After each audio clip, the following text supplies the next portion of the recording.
தக்கார் குரல் நேயர்களுக்கு வணக்கம். இன்றைய சிறப்பு விருந்தினர் நிகழ்ச்சியில் செல்லப்பாண்டியன் நம்மளோடு இணைந்திருக்கின்றார். வணக்கம் சார்.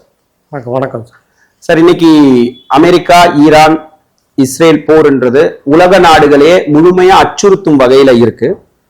இந்த போர் எதை முன்னிறுத்தி இந்த போர் இருக்கு சார்?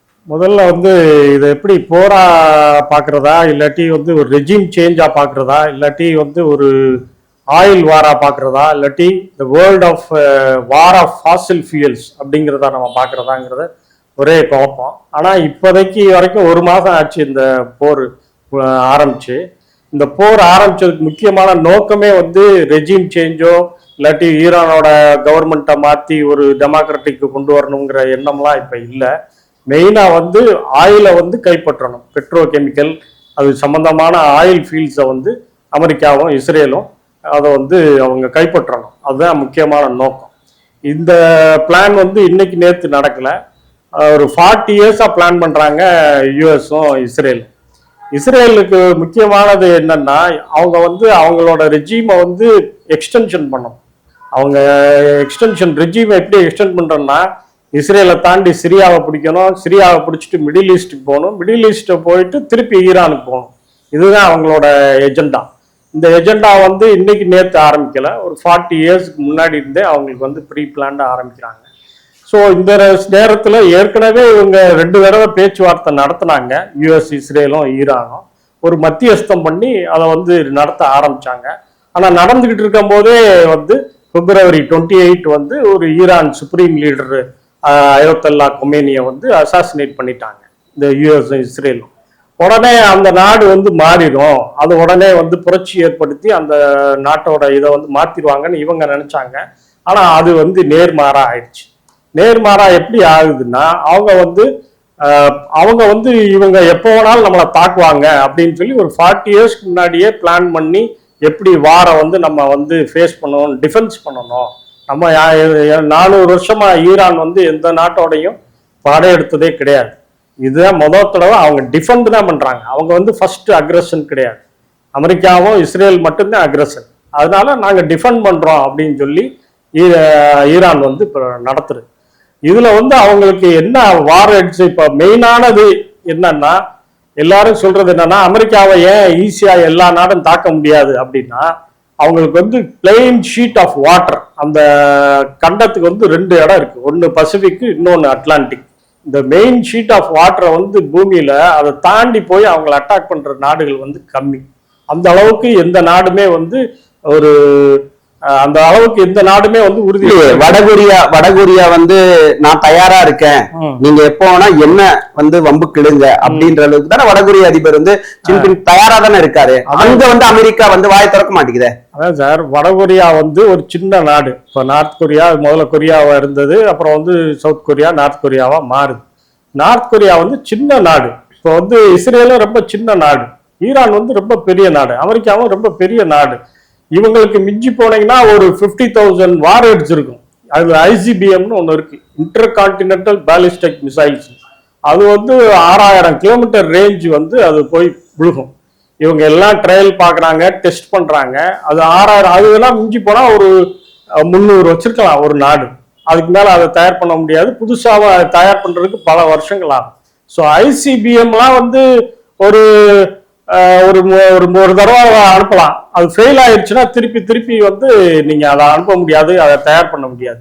ஸோ அதை அவங்க வச்சு மிரட்டலாமே ஒழிய அவங்க ஃபுல் வேஜ் வாரா அமெரிக்காவோட எல்லாம் போகவே முடியாது. இப்போ நீங்க சொல்ற மாதிரி 40 ஆண்டுகளுக்கு முன்னாடியே ஈரான் நாளைக்கு ஈரானோ அல்ல இஸ்ரேலோ அல்லது அமெரிக்காவோ நம்ம மீது போர் தொடுத்தால் நம்ம எப்படி ஒரு போர் யுத்திகளை கையாளணும் அப்படின்றதுக்காக மிக சிறிய ரக ட்ரோன்களா இருக்கட்டும், ஏவுகணைகளா இருக்கட்டும், ஒரு நாள்ல 2 நாள்ல ஒரு ஏவுகணையை தயாரிக்கிற அளவுக்கு ஈரான் தயாரா இருக்குன்னு சொல்றாங்க. அது உண்மையா? ஆமா. இப்போ யூஎஸ்ல ஒரு ஆர்ம்டு ஒரு ஃபேக்டரி ஒரு ட்ரோனை தயார் பண்றதுக்கு அவங்களுக்கு ஒரு $1 மில்லியன் செலவாகும். ஒரு சாதாரணமா ஒரு ஹைடெக் ட்ரோன் தயார் பண்றது. ஆனா ஈரான்ல $10,000 ஒரு ட்ரோன் தயார் பண்ண முடியும். அவங்களோட ஸ்ட்ராட்டஜி என்ன, வார் ஸ்ட்ராட்டஜி என்னன்னா, ரொம்ப ஹைடெக் ஸ்ட்ராட்டஜி கிடையாது. ஏன்னா வந்து அவங்க வந்து லோ காஸ்ட் டெக்னாலஜியை யூஸ் படுத்தி நம்பர் ஆஃப் ட்ரோன்ஸை வந்து அதிகமாக தௌசண்ட்ஸ் ஆஃப் ட்ரோன்ஸை வந்து அவங்களால மேனுஃபேக்சர் பண்ண முடியும். டெக்னாலஜி வந்து லோக்கல் டெக்னாலஜி. ஈரானியன்ஸ் வந்து ஒன்றும் படிப்பறிவு இல்லாதவங்கலாம் கிடையாது. அவங்க வந்து 85% வந்து போஸ்ட் கிராஜுவேட்ஸ். அவ்வளோ பெரிய நாட்டில் மொத்தம் 10 கோடி பேர் இருக்காங்க. அதில் வந்து 85% போஸ்ட் கிராஜுவேட்ஸ், 45% வந்து பிஹெச்டி ஸ்காலர்ஸ். பிஹெச்டி ஸ்காலர்ஸ் அத்தனை பேருமே நியூக்ளியர் இதில் வந்து அத்தனையும் ஸ்டடி பண்ணி வச்சுருக்காங்க. அதனால் அவங்க வந்து அவங்க வந்து உருதுல படிக்கிறாங்க, இங்கிலீஷில் படிச்சிருக்க மாட்டாங்க. ஆனால் டெக்னாலஜிக்கல் வைஸ் வந்து அவங்க வந்து ரொம்ப மற்ற நாட்டை விட அவங்க வந்து ஒரு அதிகப்படியான டெக்னாலஜி அவங்க வச்சுருக்காங்க. வெளியில தெரியாது. ஏன் வெளியில தெரியாது? மீடியா எதுவுமே அவங்கள வந்து காமிக்காது. ஏன்னா 45 இயர்ஸா சாங்ஷன்ல இருக்காங்க. சாங்ஷன்ங்கிறது அமெரிக்காவும் யூரோப்பும் ஏசியாவும் அவங்க வந்து நல்ல நாடு இல்லை, அவங்க வந்து ஒரு நியூக்ளியர் வார்ஹெட் வச்சிருக்காங்க, நியூக்ளியர் வந்து தயார் பண்ணா நம்ம மேல போட்டுருவாங்க. அதனால அவங்க வந்து ஏன்னா அது வந்து சாதாரண நாடுன்னே எல்லாரும் குற்றம் சொல்லி அந்த நாட்டை வந்து அமுக்கி வச்சிருக்காங்க. அவங்களுக்குன்னு ஒரு எதுவுமே கிடையாது. இதுக்கு எல்லாரும் துணை போறாங்க. மீடியா துணை போகுது, யூரோப்பு போகுது, அமெரிக்கா போகுது, ஏசியா போகுது, எல்லாமே போகுது. அதனால அவங்கள்ட்ட இல்லைன்னு நினைக்கிறாங்க. இப்ப அவங்களுக்கு வந்து ஒரு சுப்ரீம் லீடரே அசாசினேட் பண்ண பிறகு இனிமேலும் நம்ம பொறுமையா காத்திருக்க வேண்டிய அவசியம் இல்லை, நம்ம நாட்டை வந்து நம்ம டிஃபெண்ட் பண்ணுவோம் அப்படின்னு சொல்லி இந்த வார்ல வந்து இந்த ஹார்மோஸ் ஜலசந்தி அப்படின்ற ஒரே ஒரு இடத்தை மையப்படுத்தி அமெரிக்காவும் இஸ்ரேலும் அந்த ஒரு இடத்தை மையப்படுத்தி தான் இந்த போரையே வந்து திட்டமிட்டு நடத்தியிருக்காங்கன்னு சொல்றாங்க. அது உண்மையா? ஸ்ட்ரெயிட் ஆஃப் ஹார்மஸ்ங்கிறது வந்து ஒவ்வொரு கட்டத்திலையுமே நீர் இணைகள், நீர் ஜலசந்திங்கிறது இருக்கு. நம்ம கீழே ஸ்ரீலங்காவுக்கும் இந்தியாவுக்கும் நடுவில் பால்க் ஸ்ட்ரெயிட் அப்படின்னு ஒரு ஸ்ட்ரெயிட் இருக்கு. அதுவும் வந்து நம்ம இந்தியாவையும் ஸ்ரீலங்காவையும் இணைக்கிற ஒரு நீர் இணை. அது வந்து நம்ம தனுஷ்கோடிக்கும் ஸ்ரீலங்காவுக்கும் நடுவில் இருக்கு. நம்ம வந்து சேது சமுத்திர திட்டத்தை வந்து நம்ம வந்து நிறைவேற்றியிருந்தோம்னா நம்ம எந்த கப்பலும் வைசாக்ல இருந்தோ தூத்துக்குடியில இருந்தோ கப்பல் வந்து எதுவுமே வந்து ஸ்ரீலங்காவை சுத்தி போய் இங்க கொச்சினுக்கு வர வேண்டியதில்லை. நம்ம வந்து இந்த சேது சமுத்திரத்து வழியாவே வந்துடலாம். அது மாதிரி இங்க ஈஸ்ட்ல சவுத் ஈஸ்ட் ஏஷியால இருந்து வரக்கூடிய சிங்கப்பூர், மலேசியா, ஜப்பான் எல்லா நாட்டோட ஷிப்பையுமே வந்து சேது சமுத்திரம் வழியா போனோம்னா நமக்கு வந்து ரெவன்யூ ஜாஸ்தி வரும். மேரிடைம் ரெவன்யூ வந்து நமக்கு ஜாஸ்தி வரும். நம்மளோட ஷிப்பிங் லைன்ஸ் ஜாஸ்தி இருக்கும். நம்ம ஷிப்பு வந்து ஷிப் பில்டர்ஸ், அந்த ஷிப்பிங் இண்டஸ்ட்ரி வந்து டெவலப் ஆகும். அது மாதிரி ஒவ்வொரு ஸ்டேட்டுக்கும் ஒரு ஒரு ஒரு முக்கியத்துவம் இருக்கு. இந்த ஸ்டேட் ஆஃப் ஹார்மஸ் அப்படிங்கிறது என்னன்னா, ஹார்மஸ்ங்கிறது ஒரு பெர்ஷியன் லாங்குவேஜ். அந்த பெர்ஷியன் லாங்குவேஜ், பெர்ஷியாங்கிறது தான் இப்போ ஈரான். ஃபர்ஸ்ட் ஈரானோட பேர் வந்து பெர்ஷியா. அது வந்து இன்னைக்கு நேற்று உருவான நாடு இல்லை, ஒரு 4000 வருஷமா இருக்க ஏன்ஷியன்ட் சிவிலைஸ்டு கண்ட்ரி. அது ஈரான், ஈராக் எல்லாமே வந்து ஏன்ஷியன்ட் சிவிலைசேஷன் உள்ள நாடு. இந்த ஸ்டேட் ஆஃப் ஹார்மஸ் வந்து நேச்சுரலான ஒரு ஜலசந்தி. இது வந்து கல்ஃப் ஆஃப் ஓமனையும் பெர்ஷியன் கல்ஃபையும் இணைக்குது. பெர்ஷியன் கல்ஃப் வந்து பாரசீக வளைகுடா, இது வந்து கல்ஃப் ஆஃப் ஓமன் வந்து ஓமன் வளைகுடா, இது ரெண்டையும் இணைக்குது. இது மொத்தம் இதோட கம்ப்ளீட் லெங்த் வந்து ஒரு 167 கிலோமீட்டர்ஸ்.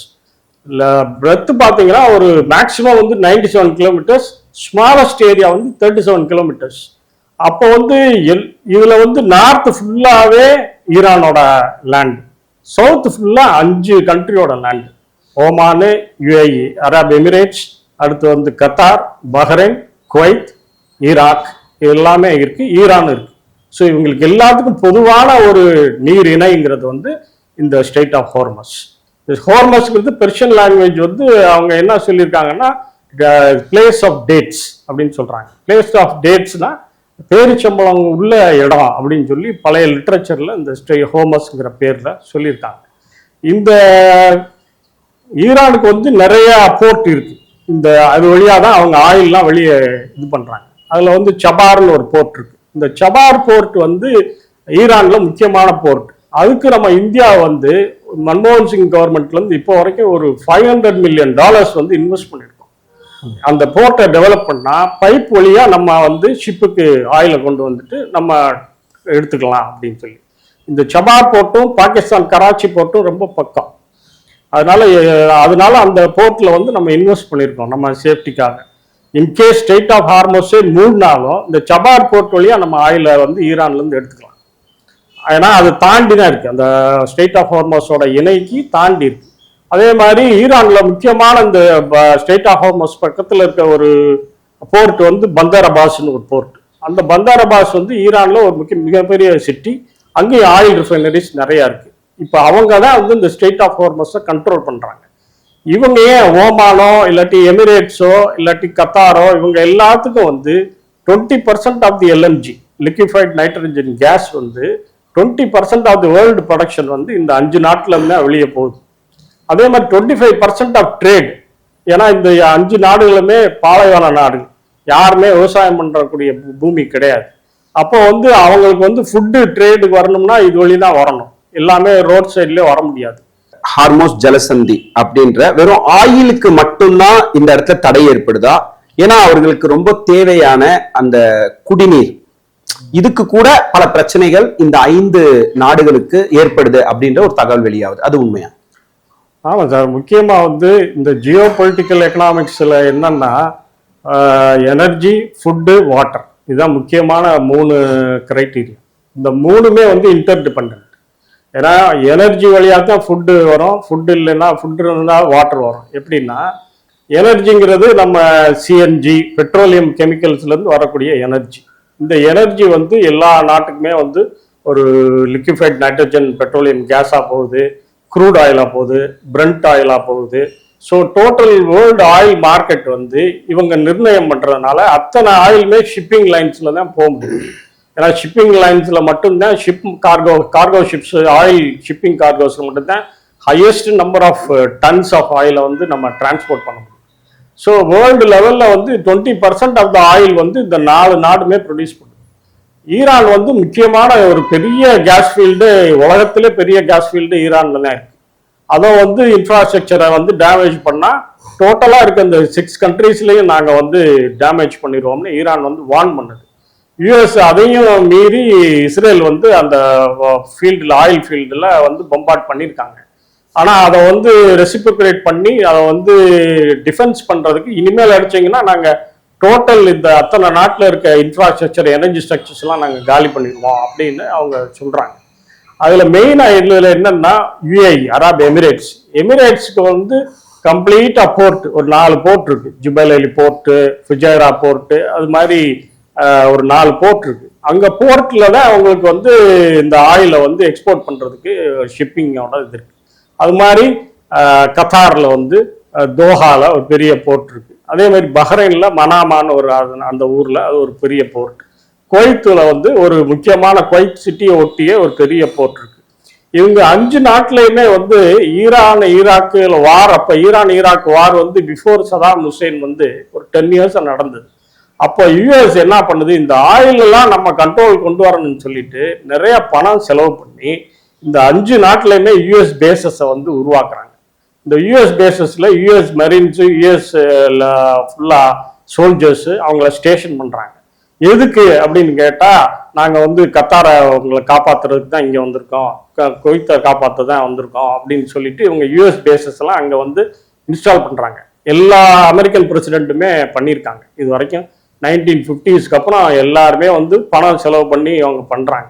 இவங்களுக்கு என்ன பெனிஃபிட் இந்த யுஏஇ இவங்களுக்கு வந்து ஒரு மிஸ்நாமர், இஸ்ரேல் வந்து நம்மளை அடிச்சிடும், வந்து நம்மளை காப்பாத்துறதுக்கு யுஎஸ் தான் இருக்கு, அதனால பேசஸ் எல்லாம் நம்ம வச்சுக்கலாம், அதனால அவங்களுக்கு இடம் கொடுப்போம் அப்படின்னோடனே அவங்க மில்லியன்ஸ் ஆஃப் டாலர்ஸ் வந்து கொண்டு வந்து ஹைடெக்கா கொண்டு வந்து பேசஸ் எல்லாம் வச்சிருக்காங்க. இந்த பேசஸ் எல்லாத்துக்கும் ரடார் பேஸ் பண்ணி வச்சிருக்காங்க. இந்த எப்போ ஈரான் வந்து போகுது, எப்போ என்ரிச் பண்ணுது, எப்போ யுரேனியம் தயார் பண்ணுது, எப்போ அட்டாமிக் பாம் தயார் பண்ணுதுன்னு சொல்லிட்டு அதை பேஸ் பண்ணி தான் இவங்க டேட்டாவை பேஸ் பண்ணி இவ்வளோ பேர் இன்வெஸ்ட் பண்ணுறாங்க. யாரும் 50 வருஷத்துல யூஎஸ் பேசஸ்லாம் வந்து யாரும் போய் அட்டாக் பண்ணல ஈரான் வந்து எது வேணாலும் பண்ணாட்டும். ஆனால் இது வந்து முஸ்லீம் கண்ட்ரி. அவங்க இப்போ என்னன்னா அவங்க வந்து ஒரு ஷியா முஸ்லீம், இவங்க வந்து சன்னி முஸ்லீம்ஸ், அதுதான் பெரிய இது. ஆனால் முஸ்லீம் கண்ட்ரிங்கிறதுக்கு அவங்களுக்கு ஈரானுக்கு இவ்வளோ 45 வருஷமா சாங்ஷன் பண்றாங்க யூரோப்பு, அமெரிக்கா எல்லாமே. ஆனால் இவங்க யாருமே அவங்களுக்கு ஹெல்ப் பண்ணலை. என்ன காரணம்னா அவங்க ஒரு வேற செக்ட், இவங்க ஒரு வேற செக்ட், அவ்வளோதான். அதனால இவங்களுக்கு வந்து யூஎஸ் பேஸை வந்து என்ன பண்றதுன்னா, இவங்களுக்கு வேற சோர்ஸ் ஆஃப் இன்கம் கிடையாது. ஒன்லி யூஎஸ் வந்தாத்தான் மற்ற நாட்டில இருந்து டூரிஸ்ட் வருவாங்க, நம்ம வந்து டெவலப் ஆக முடியும், நம்ம கண்ட்ரியை வந்து சேஃபா பார்த்துக்குருவாங்கன்னு சொல்லி ஒரு மிஸ்நாமர். அது வந்து பொய்யான இதை வந்து அவங்க ஏன்னா எல்லாமே வந்து ராஜ குடும்பங்கள், அவங்க டெமோக்ரஸி கிடையாது. கத்தாரோ யுஏயோ எல்லாமே ராஜா, அவங்க முடிவு பண்றதுதான் கணக்கு, டெமோக்ரஸி கிடையாது. அதனால அவங்க வந்து இந்த பேசஸ்லாம் வச்சுக்கிறாங்க. ஸோ இவர் என்னன்னு சொல்றாங்க, இவ்வளவு தூரம் அவங்கள வந்து எங்களை அழிக்கிறதுக்கு யூஎஸ் பேசஸ்லாம் நீங்க இடம் கொடுத்துருக்கீங்க, முதல்ல நாங்கள் யூஎஸ் பேசஸ் நீங்க கொடுத்ததுனால தானே அவங்க எங்களை அடிக்கிறாங்க, நாங்கள் முதல்ல யூஎஸ் பேசஸ்லாம் அடிச்சிருவோம்னு சொல்லிட்டு இப்போ ஈரான் வந்து குவைத்தில் இருக்க ஈரான் பேஸு, பஹ்ரைனில் இருக்க ஈரான் பேஸு, கத்தாரில் இருக்க ஈரான் பேஸு, சவுதியில் இருக்க ஈரான் பேசஸ் எல்லாத்தையும் இப்போ காலி பண்ணிட்டாங்க. 40,000 ட்ரூப்ஸ் யூஎஸ் ட்ரூப்ஸ் வந்து அங்கே இருக்கு. ஆனால் எல்லாருமே வந்து இப்போ பயந்துகிட்டு இருக்காங்க. ஏன்னா இது வரைக்கும் இவங்க வார் டெக்னாலஜி எல்லாம் வந்து ஹைடெக் வார் டெக்னாலஜி, அவங்களுக்கு அதெல்லாம் தேவையில்லை. அவங்க ஃபர்ஸ்ட் ஷாட் அடிக்கிறதே ரடார்ஸ் மட்டும்தான். ரடார்ஸை ஃபர்ஸ்ட் வந்து மால் ஃபங்க்ஷன் பண்ணிட்டோம்னா நீங்க எந்த வகையிலுமே வந்து கம்யூனிகேஷனே கிடைக்காது. யாரு எவ்வளோ ட்ரூப்ஸ் கிரவுண்ட்ல இருக்கா மேலே இருக்காங்கிறது தெரியாது. ஸோ அந்த டெக்னாலஜியை அழிக்கிறதுக்கு இப்போ அவங்க பண்ணிட்டாங்க. இப்போ வந்து இவ்வளவு ட்ரூப்ஸையும் நீங்க வந்து மேனேஜ் பண்ணணும், திருப்பி போங்க இங்க இருக்கு. ஏன்னா இப்போ வந்து ஒவ்வொரு கண்ட்ரியும் வந்து என்னோட ஸ்பேஸை வந்து யூஎஸ் யூஸ் பண்ணக்கூடாதுன்னு இப்போ ஈராக் சொல்லிருச்சு. ஏன்னா அடுத்து இப்போ பஹ்ரைனும் சொல்லிருச்சு. ஏன்னா பக்கத்து நாடு எங்க பேச வச்சு அவங்களை அழிக்க பாக்குறீங்க, அதனால வந்து நாங்க வந்து எங்களோட இடத்த வந்து உங்களுக்கு கொடுக்க முடியாது, நியூட்ரலைஸ் பண்ணிட்டு நீங்க போங்க அப்படின்னு எல்லாரும் சொல்லிட்டாங்க.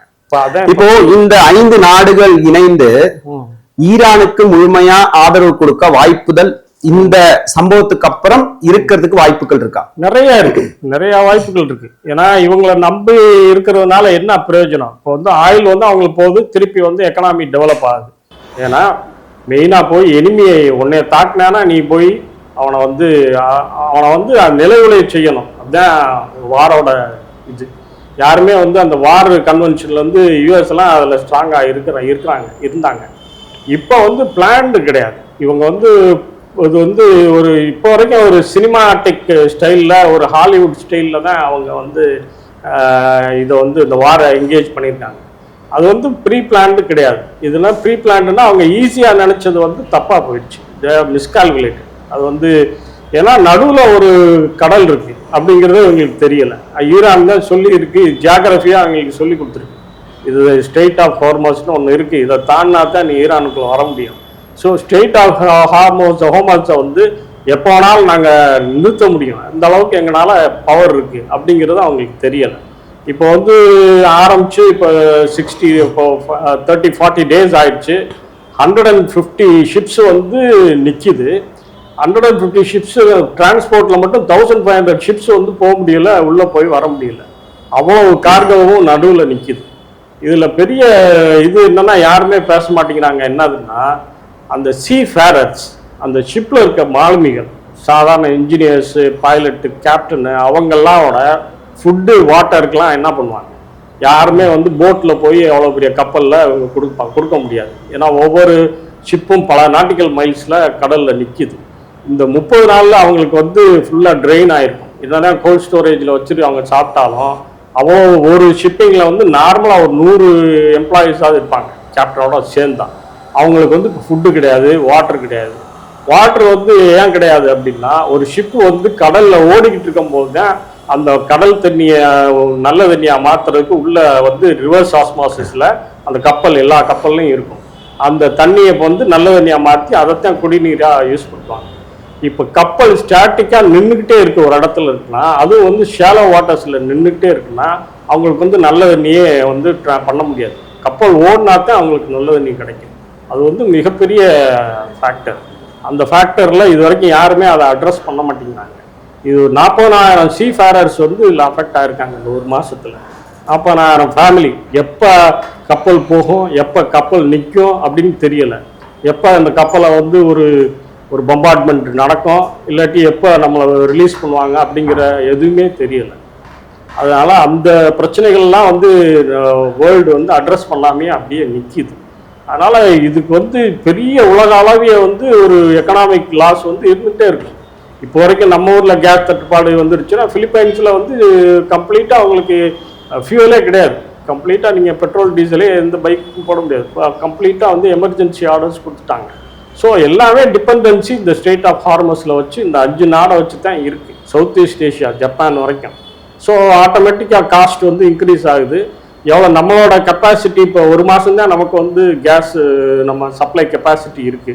அதுக்கப்புறம் என்ன அப்படிங்கிறது இன்ன வரைக்கும் யாரும் சொல்லலை கவர்மெண்ட். இல்ல முன்னாடியே வந்து ஈரான் வந்து இந்தியாவுக்கு, சீனாவுக்கு, அது போல ஒரு சில நாடுகளுக்கு மட்டும் வந்து ஒரு விதிவிலக்கு அப்படின்ற ஒரு விஷயத்த சொல்லியிருக்காங்க.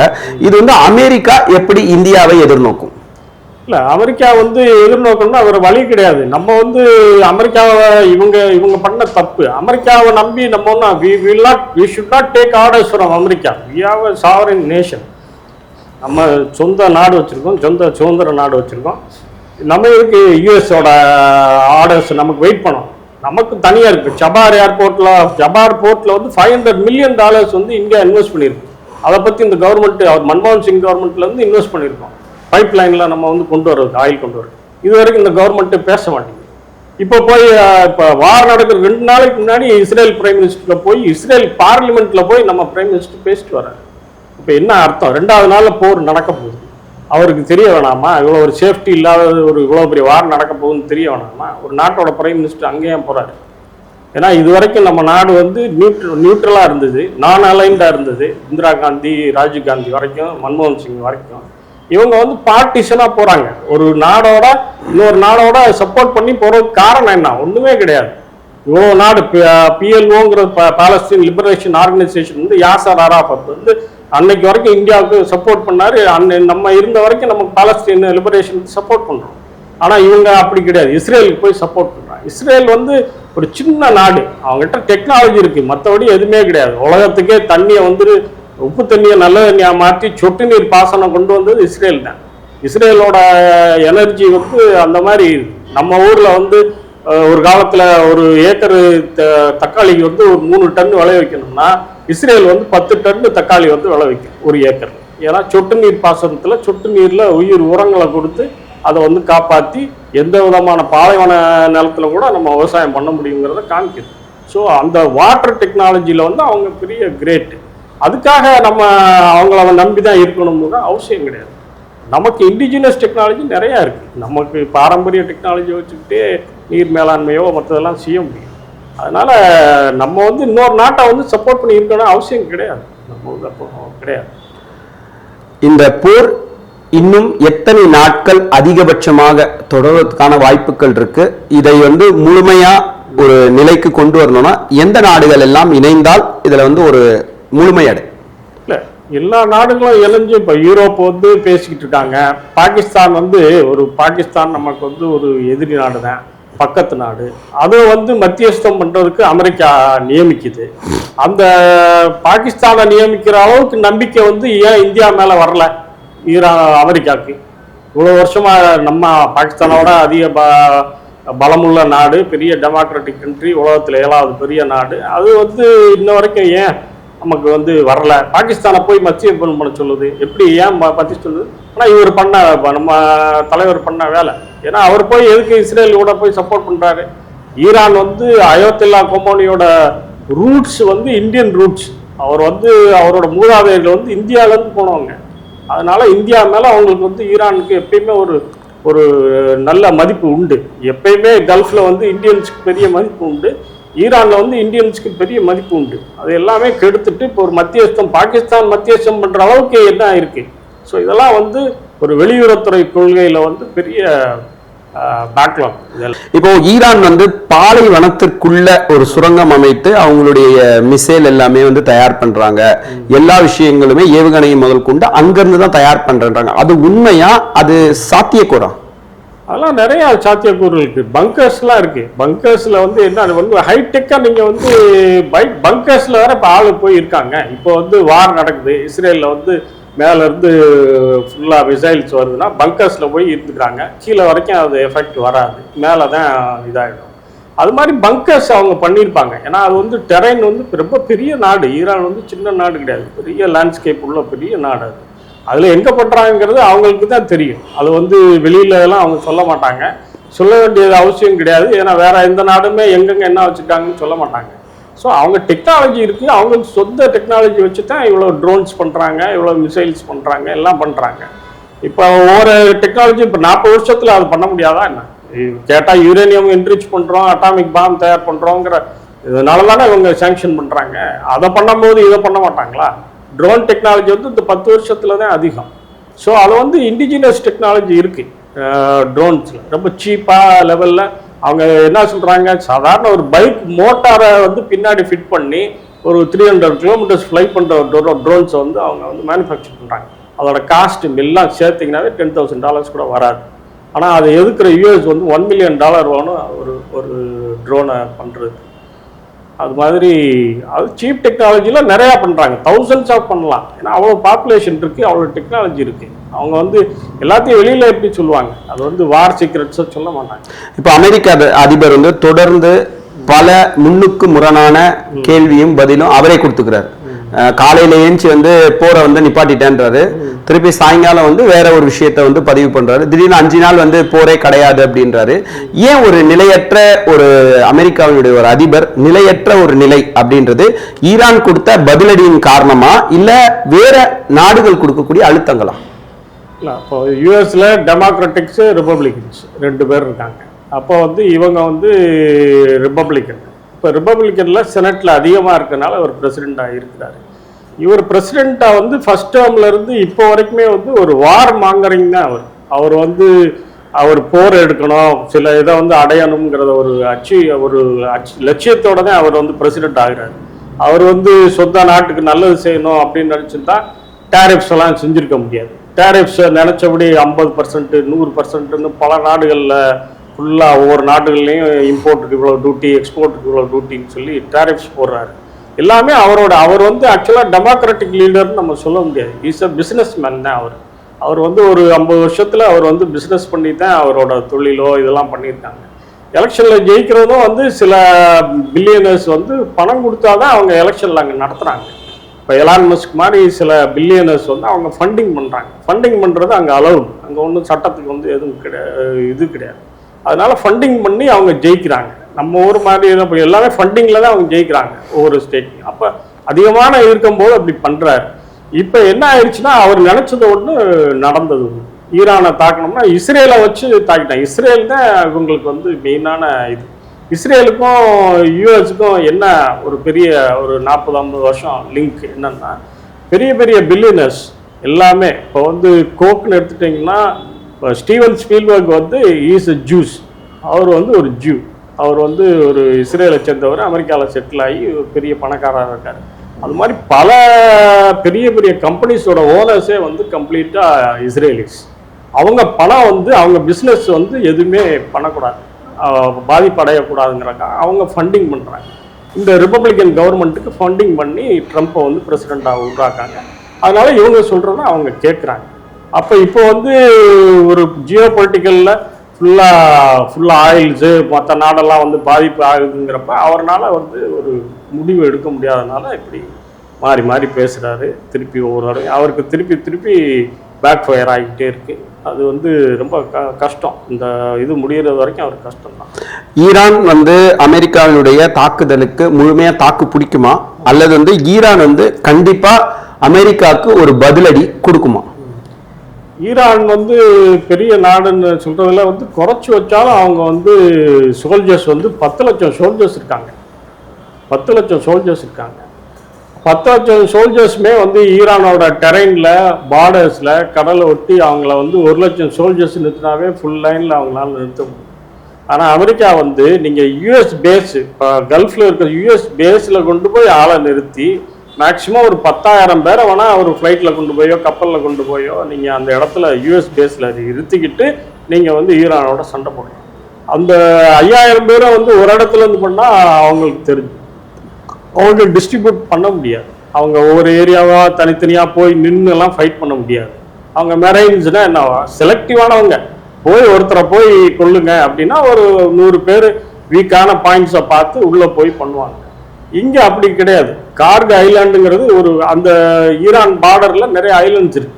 கார்க் ஐலாண்டுங்கிறது 90% ஆஃப் எனர்ஜி, ஆயில் எனர்ஜி இல்லாமல் கரண்ட் கொடுக்குற எனர்ஜி வந்து ஈரானுக்கு கொடுக்குது. அந்த ஐலாண்டு வந்து பார்டரில் இருக்குது, குவைத் பார்டரில். இப்போ குவைத்தில் பேஸ் எல்லாத்தையும் காலி பண்ணிட்டாங்க ஈரான். ஸோ இவங்க எங்கே போய் தங்குவாங்க, எங்கே போய் இருந்துக்கிட்டு அந்த இடத்துக்கு போவாங்க.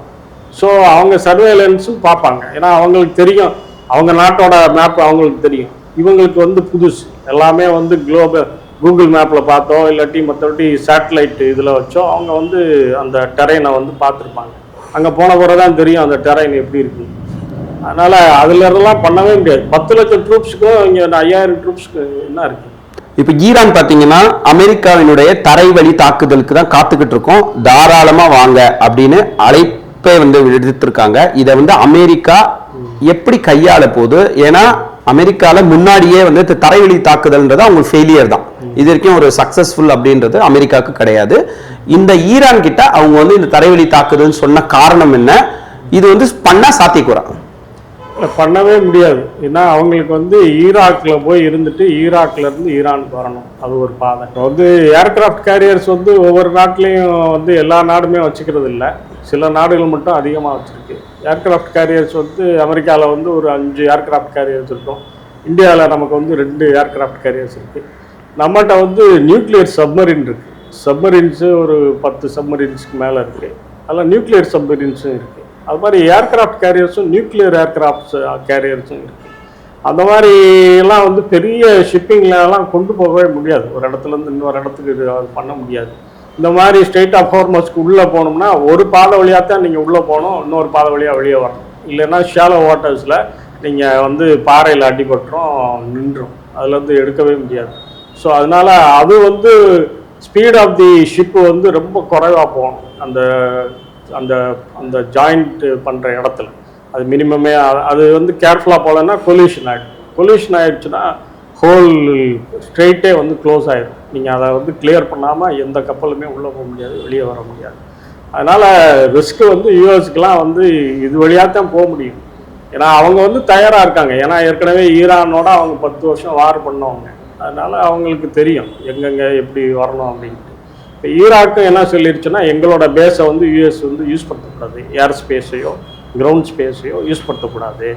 ஏன் ஈராக்கு போய் அங்கே பேஸ் வச்சாங்க அப்படின்னா, ஈராக்கோட ஆயில் சதாம் ஹுசேனுக்கு அப்புறம் ஈராக்கோட ஆயில் கம்பெனிஸ்லாம் யூஎஸ் கம்பெனிஸாக ஆயில் எடுக்குது. யூஎஸோட ஆயில் கம்பெனிஸ் ஈராக்கில் இருக்குது. ஆனால் ஈராக்கோட சொந்த நிலத்தில் யூஎஸ் ஆயில் எடுக்குது. ஆனால் அதை வந்து ஈராக்குக்கு சொல்லணும்னு அவசியம் கிடையாது, அவங்க தான் கண்ட்ரோல் பண்ணுறாங்க, அமெரிக்கா கண்ட்ரோல் பண்ணுறாங்க. அது மாதிரி ஈரானில் இருக்க கேஸ் ஃபீல்ட்ஸையும் ஆயில் ஃபீல்ட்ஸையும் அவங்க நாட்டில் இருந்து எடுக்கிறத அவங்க கண்ட்ரோல் பண்ணாமல் வேற அமெரிக்கா தான் கண்ட்ரோல் பண்ணணும்னா அது எந்த வகையிலையுமே நியாயம் கிடையாது.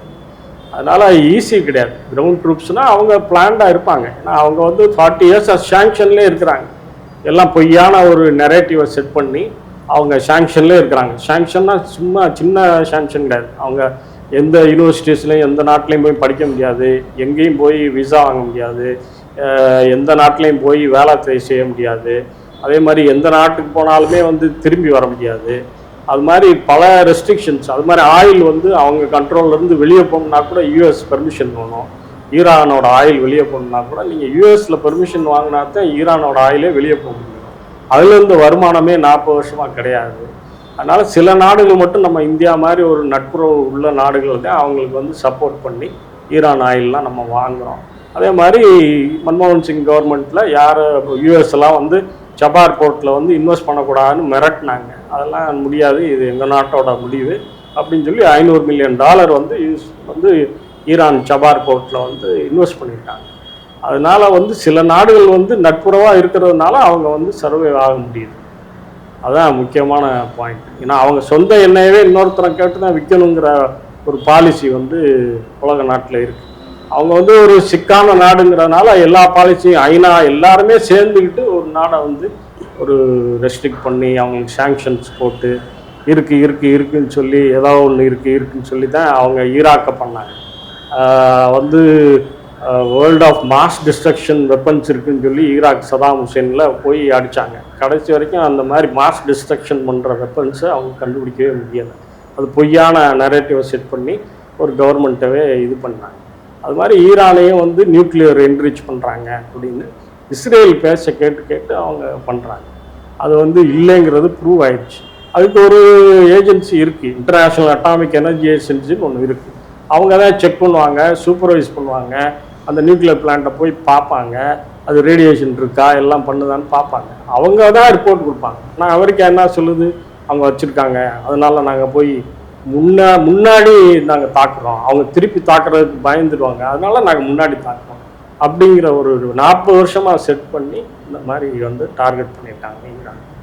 எங்களுடைய பல கேள்விகளுக்கு மிக எளிமையாக பதில் சொன்னதுக்கு மனமார்ந்த நன்றி சார். மிக்க நன்றி சார்.